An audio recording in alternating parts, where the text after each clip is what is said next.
Well, good afternoon, everybody. Hello to those of you in Europe. Hello to those of you in the US. Thank you very much for joining us today on our webcast, Developing a Response to Serious Mental Health Issues in the Workplace. I'm Marion Devine. I'm a senior researcher with the Conference Board, and I'll be your host today. So just before we begin, let's just quickly go through a little bit of information about today's platform. Please do ask questions via the chat box. We really do like that, and I'll do my best to weave them into our conversation. Do please download the presentation, share it with your colleagues, put it on LinkedIn, Twitter, etc. You can view the full screen when we're looking at slides, and also we do ask you, do please think about filling in the evaluation, because it's really helpful to us. For those of you earning credits, you just have to stay online for the entire webcast, and credits available for the live webcast only. So put in your details and specify which accreditation board you're with. And remember, with the CPE, there are 3 pop-ups that occur during the program that you have to click on. So, without further ado, I would like to introduce my guest today, Michelle Syret. I'm really delighted that Michelle is here today. Welcome, Michelle. Thank you, Marion. Lovely to be here. So Michelle is, I feel very privileged that Michelle is joining us on this webcast, because Michelle really is coming to us with 2 perspectives on this topic. Michelle is in himself is a very successful professional writer, researcher, consultant. He has written, I think it's now 11 business books. He did actually 2 with me, so we know each other well. And he's also done work for the BBC, the Times and Sunday Times. He's presented to the Scottish Parliament on the subject of mental health. He's worked for the University of Hong Kong, University of Lancaster, etc. He's got a really interesting bio. And Michelle is currently one of the founding members of the Mental Health Foundation, which conducts research into mental health conditions in the workplace. And he's also worked for Centrica, helping them put in some training for their line managers to help them respond appropriately to people with mental health issues. But Michelle is also someone who is a high-performing professional who has bipolar. And Michelle has sort of said to me that he's really happy to be very open about that. So Michelle, can you tell us a little bit more? I think, that you have decided that this is something that you're happy to talk about. Can you share a little bit with us, your journey into this area of research and your own personal experience? Well, my father had bipolar very badly, and I inherited the condition from him. I was his carer in my 20s when he went through 12 hospital admissions. I myself started developing the symptoms of bipolar in the early 90s and had a major breakdown in 1997, which involved 2 suicide attempts and a prolonged stay in an inpatient psychiatric ward. I had further relapses of the condition in 2005 and 2006.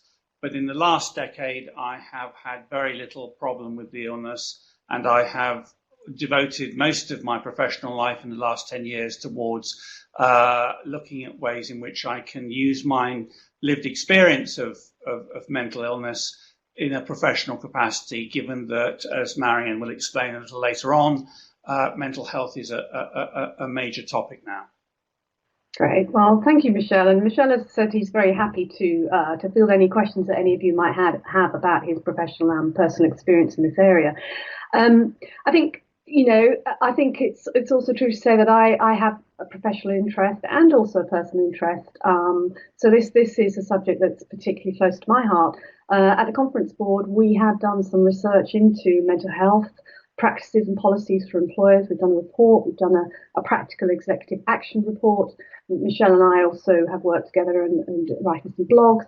So it's important to us as an organisation. But also I had my own personal experience of 5 years working for a suicide intervention charity, where I was a volunteer, actually intervening with people on cliff edges who were thinking about suicide. That was, to me, a very life-changing experience, really, to really appreciate what happens to people when all sorts of pressures are on them, if they go to crisis or they're struggling with depression or anxiety or more serious serious mental health conditions. So, and awful lot of that intervention was about listening to people and giving them space to talk about why they were there. So I have that personal interest too. So, and actually, I'm sure that some of you out there as well are attending this webcast, not just for professional, but also maybe a personal interest too. Really love to hear from you. So moving on, as Michelle said, I'm just going to talk a little bit about the context of mental health. And there will be some of you perhaps who are coming to this area more recently. There is a growing wealth of statistics just helping us to understand that the issue of mental health is a really important issue. There's been a lot of publicity helped by the World Health Organization and other many great organizations around the world that are really flagging up that the problem of mental health and the scale of the problem. And the World Health Organization has a couple of different estimates, 1 in 3, but 4, but maybe 1 in 3 people worldwide are suffering from mental health problems entailing medical intervention. So it's something that has really, it's been transformed from a negligible issue maybe to something that is of a real significant human capital concern. And I think that something that we have also seen is that there is an increasing expectation among employees that their organisations do take a lead in responding to important societal issues. So we did a report earlier on this year into how companies are responding to social change issues. Overall, we found that 74% of the 511 respondents believe it's very important, all important, that their organisations should be involved in social change issues. So they do expect companies to take a lead. They do expect their companies to take a stand on issues that affect them as employees, that affect their customers, that affect the local communities in which the company operates. And the leaders who were interviewed for this report believe that large organisations and leading brands do have the ability and the responsibility to create change that can't be achieved by individuals alone.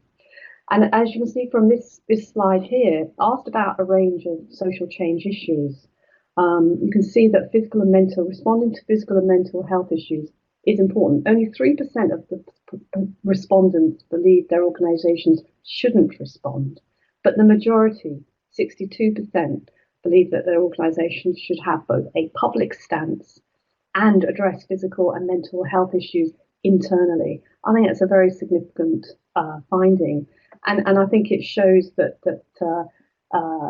employees themselves do want their organisations to get involved in this important area. Some other research that I think is really useful. There's been research, in the US, across Europe, and in other places, but trying to put some sort of figure on the cost of serious mental health issues it can be difficult. There is a great report that the UK government sponsored, and this is showing that the cost of mental health is really quite considerable. You can see that absenteeism costs, the estimates is 8 billion by the review. The cost of presenteeism, when people are really not well, they shouldn't necessarily be at work, they're performing badly, poorly, and that cost can range anything from 17 billion to 26 billion. Turnover that people can actually leave because of the fact that they're dealing with mental health issues can be £8 billion. And the total cost, this review for the UK government estimated, was that it can be between £33 billion to £42 billion.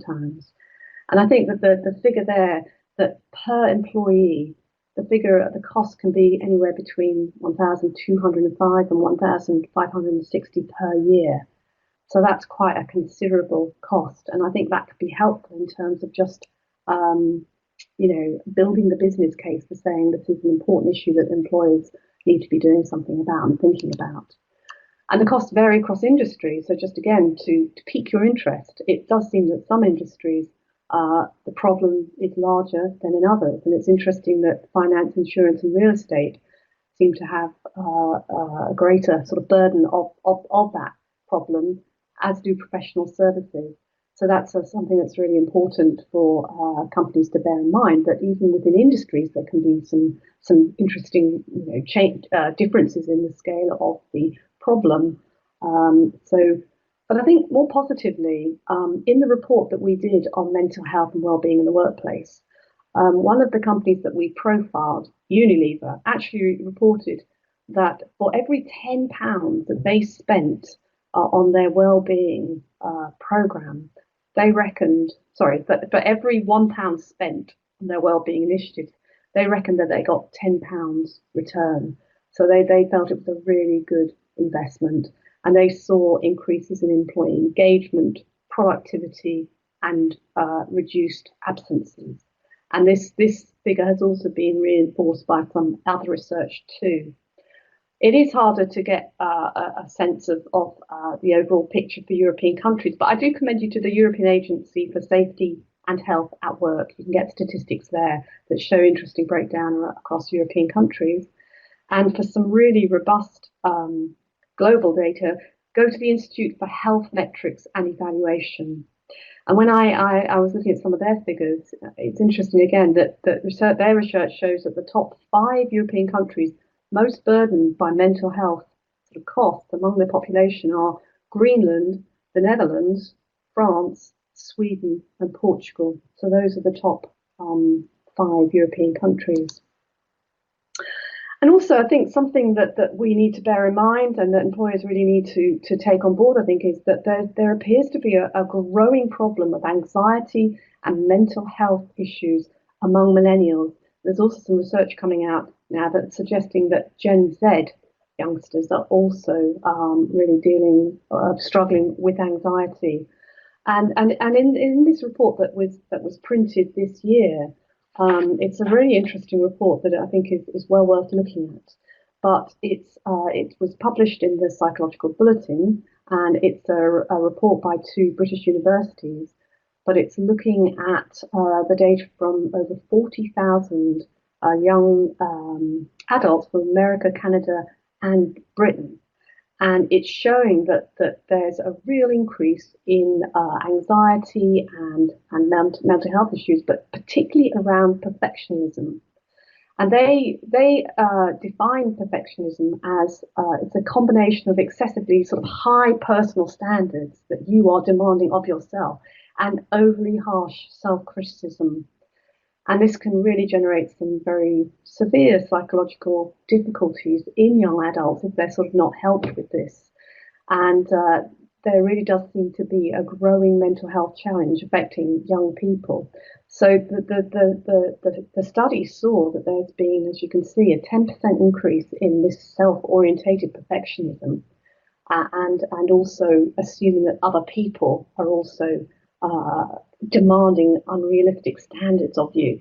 But the particularly big one is socially prescribed perfectionism, perceiving excessive expectations of perfections from others, and that's 33% increase.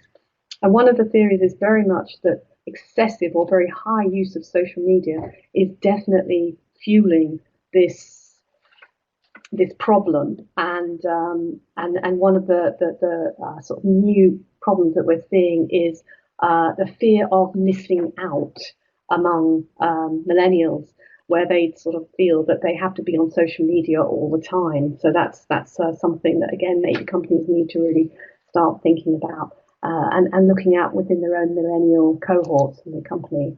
And here for the US, you see some of the same trends again, that among young adults, anxiety levels are really rising. So that's a really important thing, I think, for organisations to take into account, and to, if you are needing to, develop your strategies, really articulate the business case, there is some very useful data that you can go to. So before we move on to Michelle, I think where I'd like to sort of finish is just by saying that you can see there is strong evidence showing that serious mental health is a growing issue, And I think that we've seen at the conference board that companies are doing some great work in their well-being programs and strategies, but there is a nervousness still about extending these initiatives to really look at serious episodic illness, because there is perhaps a lack of confidence about what to do. The body of good practice hasn't been built up yet. And so their health and wellbeing programs are doing very well in dealing with one-off stress-related conditions, maybe that have been triggered by some sort of personal crisis like bereavement or divorce. But employers aren't necessarily quite sure of how to deal with serious episodic illness. But given that this is the scale of the problem, given that this is actually that we're seeing record levels of anxiety among millennials, this isn't an issue that's going to disappear anytime soon. And so really our message today, one of our key messages from this webcast, is that if you want to make the most of your talent, if you want an inclusive culture, if you want to be a sustainable and responsible business, you do need to develop further your responses to mental illness in the workplace and among your employees. So Michelle, you're going to now share with us some of the research and the expertise that you bring in the area of mental health and in the workplace. Thanks, Marion. So basically, as Marion said, the problem, I think, about companies starting to tackle serious ongoing episodic illness is that there isn't a body of good practice around to draw on. So I would like to take about 10 minutes now to look at what good practice there is. And so everything that I'm going to talk about in the next quarter of an hour is going to be based on work that the Mental Health Foundation and I, as a founding member of the Live Experience Research Fellowship, has undertaken. And also I have worked for a Scottish charity called See Me on the same subject. So really, as Marion has explained, we wanted to push out the boundaries a little and look at how you deal with serious mental health problems that are episodic and ongoing. So what should be the aims? What should be the ways of implementing the policy? Let's have a look at that. The first aim should be an early detection of symptoms. Why is that the case? Sorry, beg your pardon, I've gone. There we are. The early disclosure, that is to encourage people to disclose their mental health in a protected and supportive way. Why is that the case? That is the case because, and I speak from my own personal experience here, the people who join a company and who develop or already have a history of mental health problems that is reoccurring are going to live in fear about being discovered. And this can become an unhealthy obsession, coupled with the fact that most people generally assume that that if they disclose their history of mental health to the company, they will encounter stigma, they will encounter discrimination, and that even if they are not fired, which is a nightmare that they have, that it will impact negatively on their career prospects. And that this fear, this constant worry that they are sitting on a secret that they can't reveal, impacts very negatively on their performance, on their productivity, and on their general sense of well-being.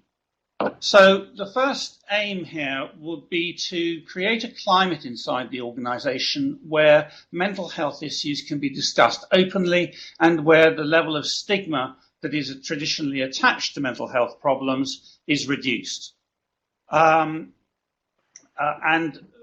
This really is one of the biggest challenges that organizations face, because it is an issue of culture inside the organization and cultural change.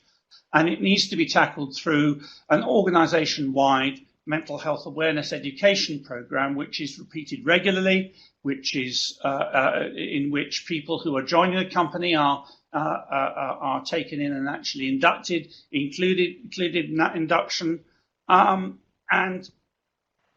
it should be ideally conducted by people with a lived experience of mental health problems, so that people can get access to people who are willing to talk, like myself, about their problems openly. And Michelle, could I just Yeah. ask you to explain to us what that means, lived experience of mental illness, if for those who aren't basically, it's the standard phrase which is used inside the mental health field to describe people like myself, people who have a direct experience of mental health that is based on their own personal experiences.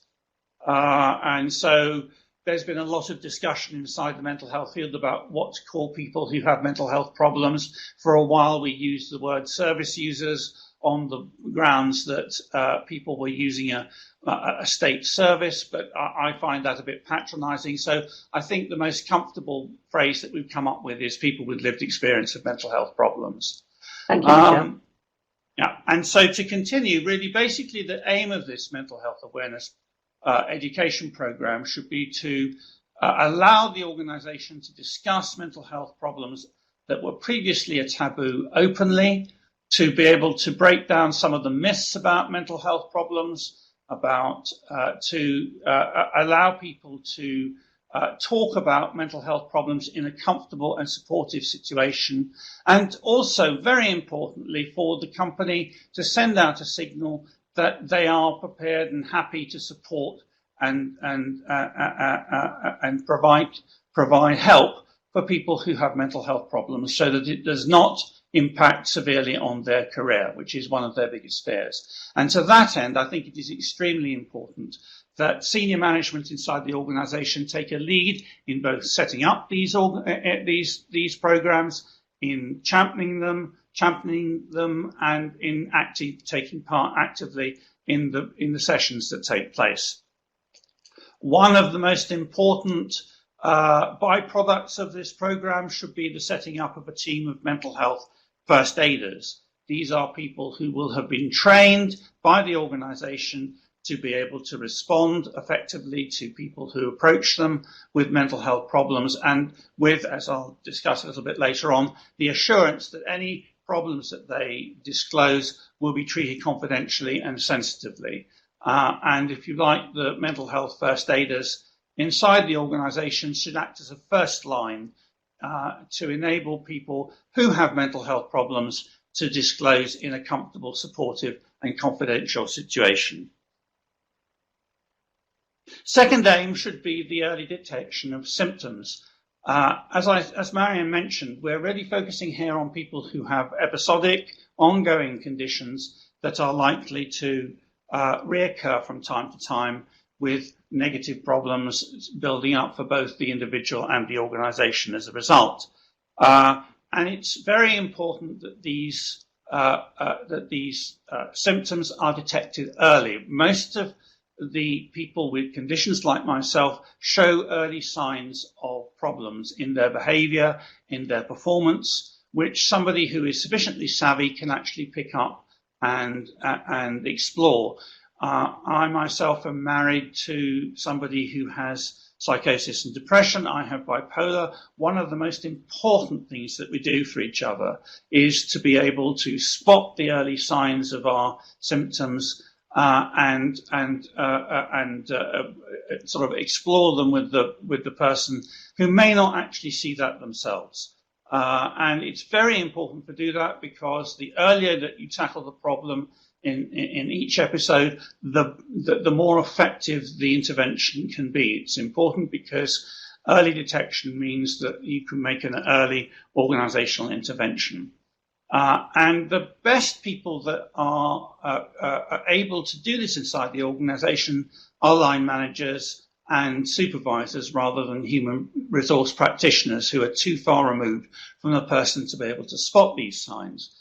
Line managers and supervisors will be in a position to know the person well enough to know if they are exhibiting atypical behaviour.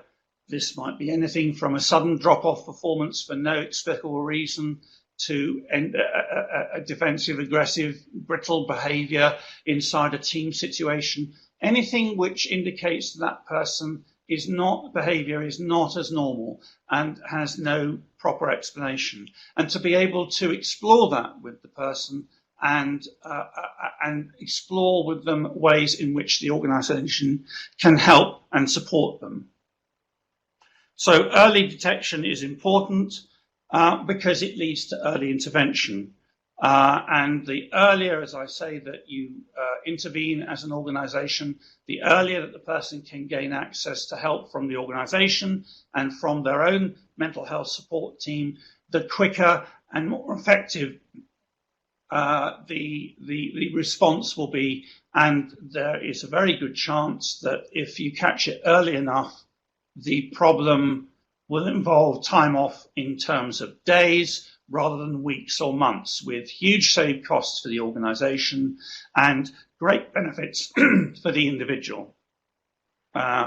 So the purpose of line managers is not to diagnose the problem, it's to be able to spot it and refer it on to occupational health experts inside the organization who can explore with the individual and possibly with their family and mental health support team ways in which the organization can help and discuss whether there needs to be time off, whether there needs to be some form of help from the organization during that period. So early disclosure, early detection of symptoms, early intervention are all critical in limiting the damage that episodic mental health problems can cause. They also involve the organization grappling with a number of paradoxes, and I'd just like to explore two in the time that I've got available. One is that, on the one hand, you want to encourage disclosure by the individual in a comforting and supportive way, but you also need to guarantee confidentiality to that individual if they do so. It's very important because the person suffering from the mental health problems is going to be really worried that if they disclose to one person, everybody in the organization is going to get known, and this is one of the major deterrents. So it's very important that if you are actually setting up a team of mental health first aiders or line managers are actually exploring for the first time a disclosure of mental health problems, that is done in absolute confidentiality. And I think actually the reassurance that people will feel if that guarantee of confidentiality is upheld by the organization will over time encourage them maybe to disclose more effectively to a wider range of people, including their colleagues and friends. However, it really is a decision that must be made by the individual, not the organization. The individual must be in control of when and how people inside the organization find out about their mental health problems. The other, as I put it, issue to grapple with is that you're in a situation where you'll be managing the recovery of an individual who is, as I put it, neither perfectly well nor perfectly ill. I think most people inside organizations that manage sickness leave want a level of certainty that just isn't available with mental health problems. They want people to be either totally ill or perfectly ill, in which case they're off work. But once they sign up for work again, they want them to be perfectly well and able to come back to their responsibilities in their entirety. And with mental health problems, it can take months after a serious episode for people to start recovering. And over that period, they will reach a stage where it is both in their interests and inside the organization's interests to have them back to work. But they may not be in a position, as a result of their mental health problems and the recovery from them, to be able to take up their full responsibilities as they would normally do. So this leads us on to what we in the UK call reasonable adaptations of work. And it's worth mentioning that in the UK, organisations under the Disability Act 2010 are legally obliged to explore this. But regardless of the legalities in different territories, we think it is very important that the occupational health experts within the organisation, when considering somebody's return to work, explore the kind of adaptations, adjustments that we're talking about in this slide.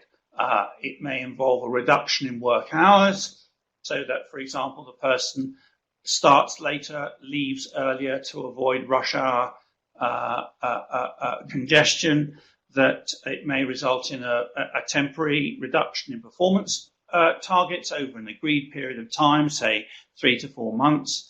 It might involve access inside the organization to private space, because people who are vulnerable find noise and commotion and open plan offices sometimes very challenging as they're recovering. And so the ability to be able to go and work in a private space and have private access to that space when they wish is actually a very important form of support that the organization can provide.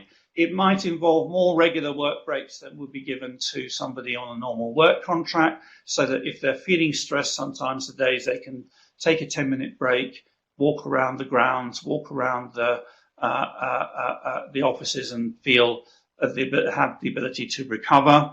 It might involve a temporary redeployment to a lesser responsible post, although as we are trying to encourage employers to not to waste their talent, I think organizations should avoid the temptation to make that redeployment permanent on the grounds that the person can't cope with the stress, because doing that means a huge waste of talent. It could involve, under an employment assistance program, access to confidential counselling and other forms of employment support.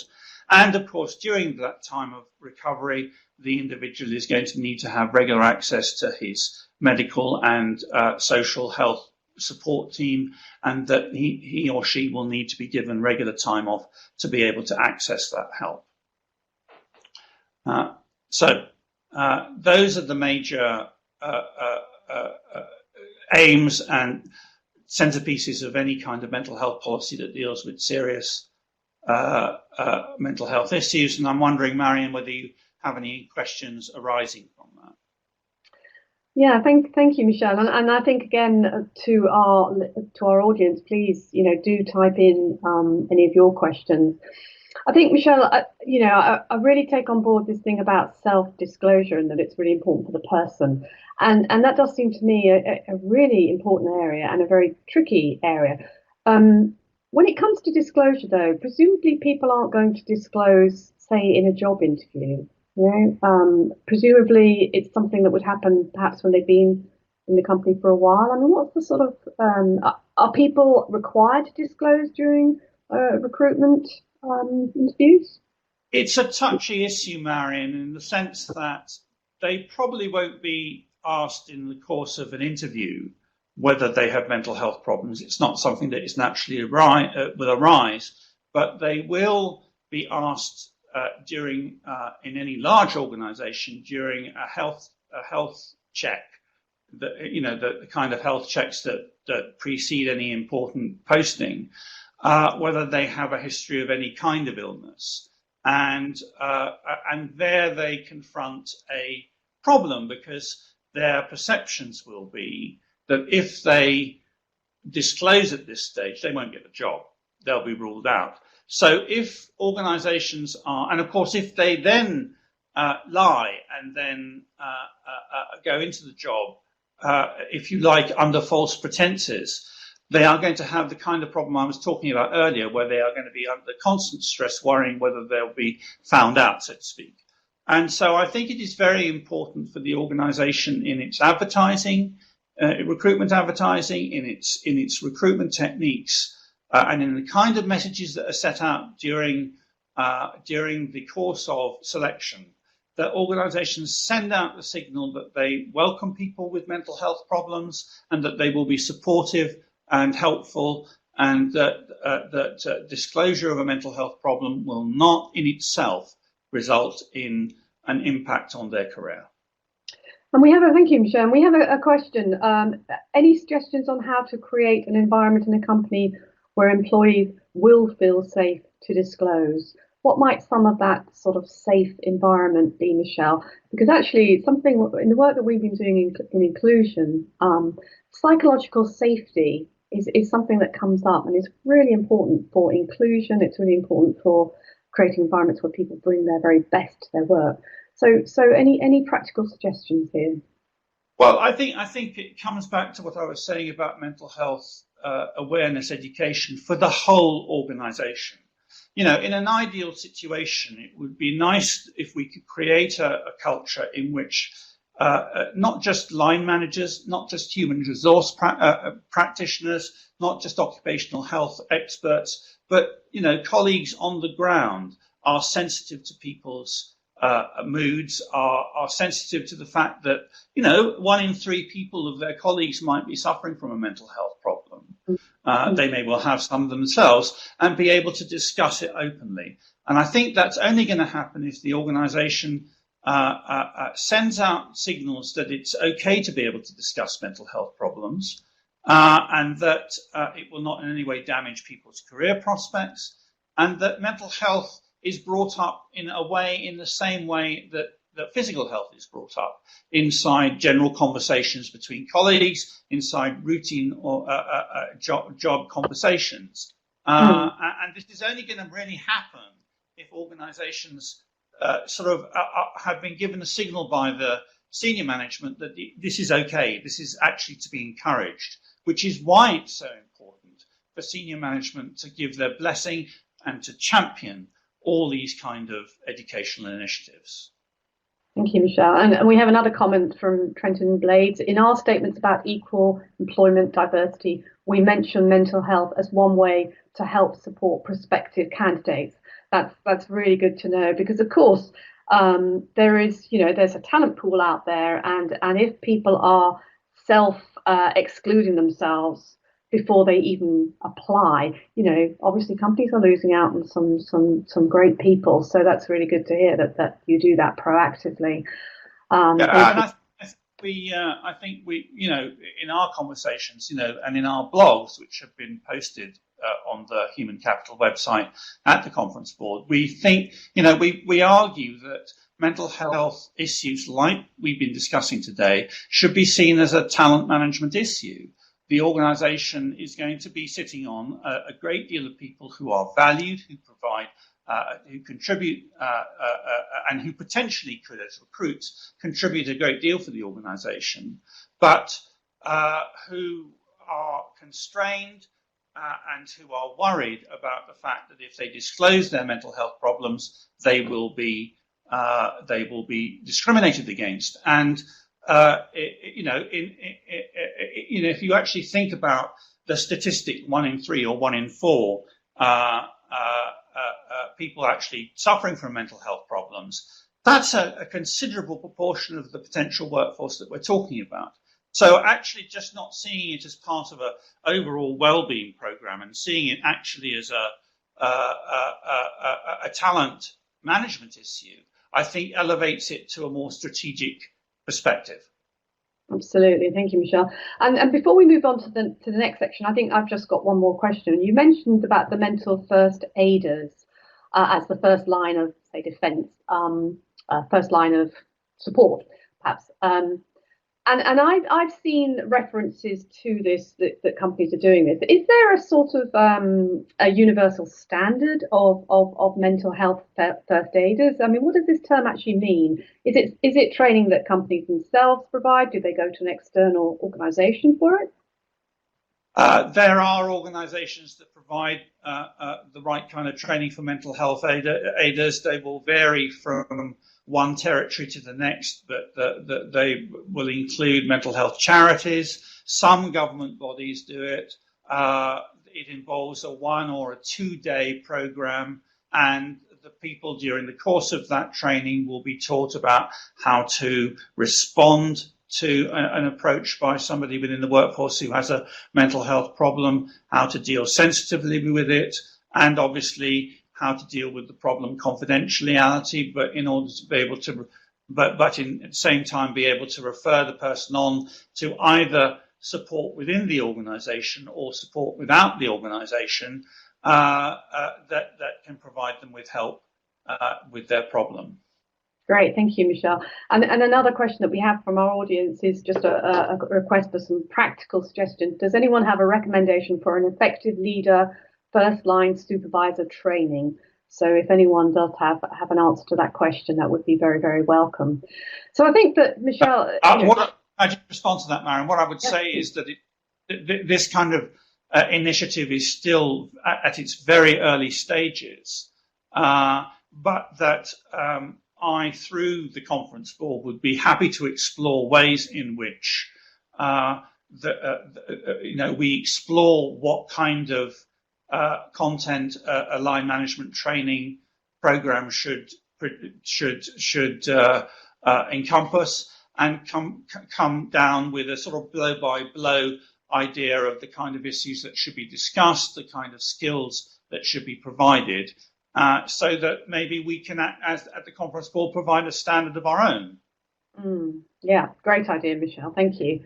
So moving on, Michelle, to sort of the last section of our webcast. Obviously, line managers and supervisors really are absolutely critical, and I think you found in past research that actually it can feel sometimes to them as though there is a very rather scary expectation here that they are going to respond to their own employees, and are we asking too much of line managers and supervisors? Well, I think it is certainly true to say that because mental health problems have been such a taboo in organizations, and because the proper ways of responding to people have not been explored, managers find themselves in very foreign territory when they're asked to do this, which is why they need the right training. I mean, we found in the training that we've provided at the Mental Health Foundation, and also I provided at CME, the Scottish charity,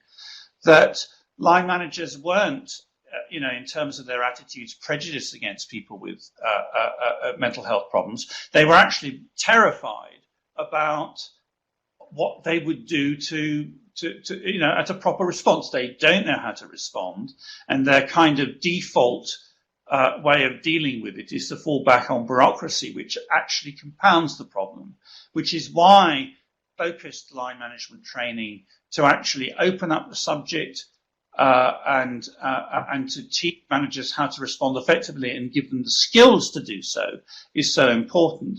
But I think it's very also worth stressing that we are not asking the line managers in these circumstances to be medical experts. The last thing we want to happen is for line managers to get at the diagnosis for the particular illness that the person is suffering from. We're not asking them to be medical experts. The job of the line manager in these circumstances is to highlight the problem and then refer the individual on to people who are expert, like the occupational health expertise inside the organization, or the specialist HR practitioners who can provide the kind of support the person needs. They're not there to provide it themselves. Great, thank you, Michelle. So can you tell us anything more, if we drill down a little bit more into the type of training, or what sort of support and training that employers could think about putting in to help line managers and supervisors? I think the most important thing is the two areas that are the most important is, firstly, for them to be able to spot the signs that people are mentally distressed. And as I said earlier, this is very much around spotting atypical behavior. Is that person's performance suddenly dropping off in a way that can't be really explained by other factors? Is that person suddenly losing it in a team situation where they're becoming defensive and brittle for no obvious reason? Are they becoming withdrawn? Are they becoming people who would normally in a team situation be outgoing and contributing to the discussion? Are they becoming withdrawn and silent and not taking part? All of these could be signs that the person is going through some form of mental distress. So that's the first thing, spotting. And really, line managers and supervisors are best placed to be able to do that because they deal with people on a day-to-day basis and they know what their natural behavior is. The second area is how to respond effectively, which is in many ways the more skilled area. So any good line management training program should teach them about what to say, more importantly, what not to say, and to show how either empathy or sympathy or the right kind of intervention can actually help people to open up and give them the reassurance that disclosing their problem to their manager is not going to harm them negatively in terms of their future relationship with the organisation.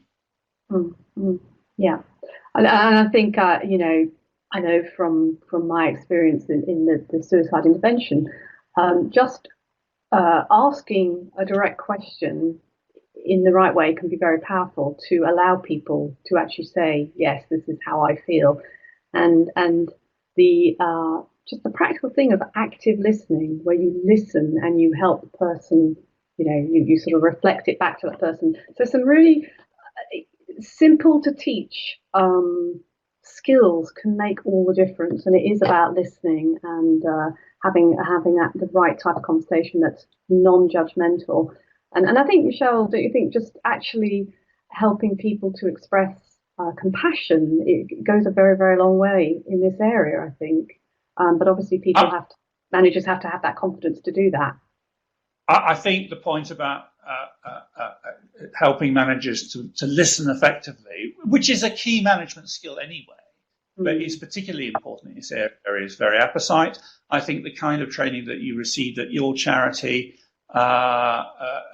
is probably, covering some of the areas that should be covered in any kind of line management training. And so, Michelle, obviously, if an organisation is going to improve and build up the skills of its line managers and supervisors, where does that then interact with sort of key human capital processes, things like appraisal, sort of accountability, and also for the organisation to get a sense of whether its measures are working? Are there some things that you would suggest there that organisations could do? Very good point. I think one of the ways in which the kind of roles that we're talking about here can be properly embedded in the organisation is performance appraisal, that organisations come up with a way of appraising how effective line managers are in dealing with these kind of very sensitive mental health problems, and rewarding them for being able to undertake those effectively, so that they are appraised positively on their ability to do this. And I think it is, through proper performance appraisal, and also I think in terms of the kind of discussions that teams have on a regular basis. When I was at Centrica, there was regular team discussions about the physical health of people inside the team and how members of the team could help people maintain their physical health. Well, equally, I think it's equally important that mental health comes up as a topic in team briefings, in team discussions on a regular basis, so that it is seen as natural and perfectly accepted for anyone to be able to bring up a touchy mental health problem in the course of working as a member of the team.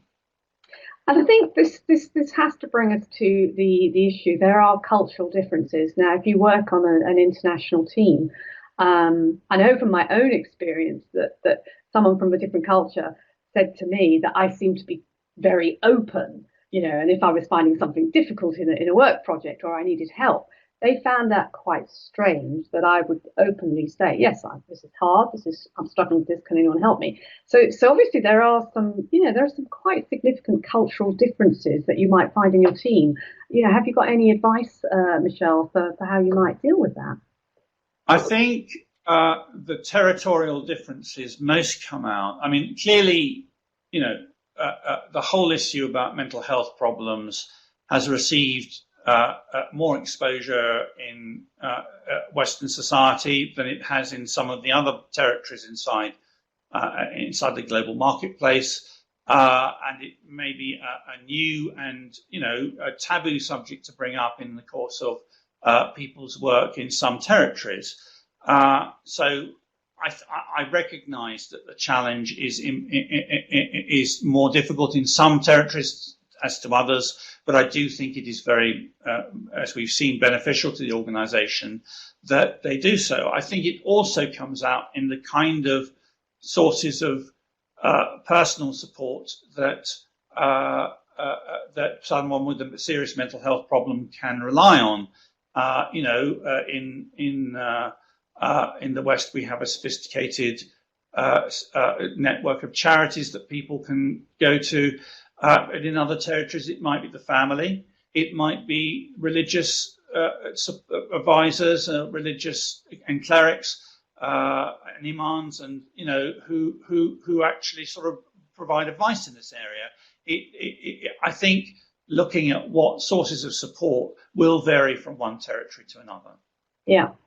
And the other thing I think that strikes me is that it's something that we've heard as we've been doing research into agile and to the fact that companies are moving towards small teams, agile teams, and today's line manager may well be supporting people who are in a virtual team, or his or her team is changing a lot, or they're working on really quite pressurized, very quick projects.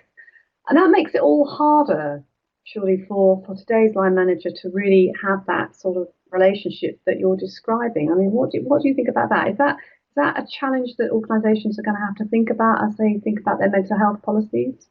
I think it manifests itself most in organizations that are very performance driven, that have very demanding performance targets, because clearly, as we've seen, people's performance will vary according to the mental health, the state of their mental health, particularly during a period of recovery. They're not going to be able to simply return to work and fulfill the same performance targets that they did.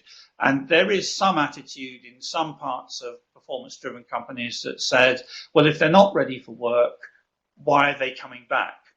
And I think how I would respond to that is saying, I think it is very important in terms of the problems people face about underperformance, that we tackle the whole issue in a more humane and more supportive way. Yeah. Okay. Well, if anyone has any other questions, please do. I actually have one more point I want to make, Marion, and I'm in a rather difficult situation that my iPad has just run out of power. I haven't got access to the board, but could you put the final slide up? Yes, of course, Michelle. Okay. So what I want to say, sort of as a sort of concluding comment, is I think that changing the culture of an organization so that it is more aware and supportive of the problems that people have with mental health is a major change exercise. It requires the breaking down of stigma. It requires the breaking down of prejudices. It requires people to be much more ready to bring up mental health problems as a normal part of the work discussion and the work relationship that we have. And achieving that is really like any classic change management strategy. It requires particularly support, championing, and active participation by senior management, for example, in setting up mental health awareness education programs and in taking part in them, that sends out a signal that it is senior management who is actually supporting this, and that the organization's culture must change as a result. And I think it also requires targets that are reviewed on a regular basis to find out, like any change management exercise, whether the desired changes in behavior and the desired changes in practices are happening. And the kind of measurable targets we're looking at is the level of sickness leave and the associated costs. Is that going down over a period of time? The surveys that some organizations already do in terms of people's feeling of well-being, is that increasing over the period of time when the initiative is taking place. And finally, overall performance. Is there a noticeable change in performance as a result?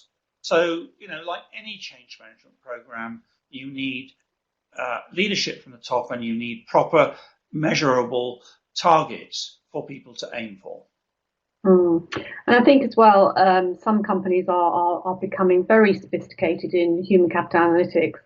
So I think if you have engagement study surveys going out, if you have sort of inclusion indexes, but also pulse studies, surveys, these are really, really, useful pointers.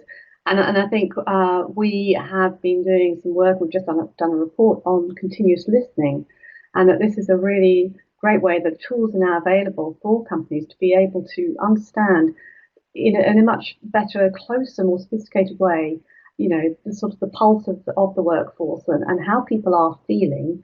And also, I think going back to Michelle's point about change management, that can be a really, really important tool to be using when you are going through considerable change as an organisation, because we do know that really does increase stress among people. And I think a lot of our companies at the moment are going through such disruptive change that anything that helps you understand the pressure on your workforce is really valuable. There's also some great work, I think, that's been done just in general on resilience and understanding that resilience is something that you can help individuals with. So although, again, I think this is part more of the discussion around well-being rather than serious mental health issues, but I will be doing a podcast early next year in January with someone fascinating who's written a book on resilience. So I think that we're almost at the end of our time. And Michelle, I think it's been a really interesting conversation, but you and I were saying that this is such a large area that there is plenty more to discuss, and maybe we will develop some follow-up webcasts. So I would like to say to our audience today, I really would invite you to email us and fill in the evaluation form, suggestions about real challenges and issues that you would like to hear more about. And I think as well, if you have any tools, any best case or good practices that you want to share with us, if you're interested in sharing that via a webcast or a podcast, or if you come across some really great study or anything really, please do share it with us so that we can share it with everybody else as well, because this webcast is on demand, so it means that anyone and everyone can watch this and can join, and so we can really, I think, do something to strengthen the sort of evidence base out there to help organisations just respond more appropriately and in better time, perhaps. So, Michelle, thank you so much for being with us. If there's one message that you want people to go away with, putting you on the spot here, what would it be in a sentence? 1 in 3 people suffer from mental health problems. Think about that in terms of your workforce. Well, do the maths, absolutely. Thank you, everybody, for attending today. I really hope that you've enjoyed this webcast. Please do think about filling in our 5-question survey that will open in your browser window. We'd really love to hear from you. And, your opinions are really important to us. So thank you, Michelle, for your time today. Thank you, everybody, for joining us. Goodbye.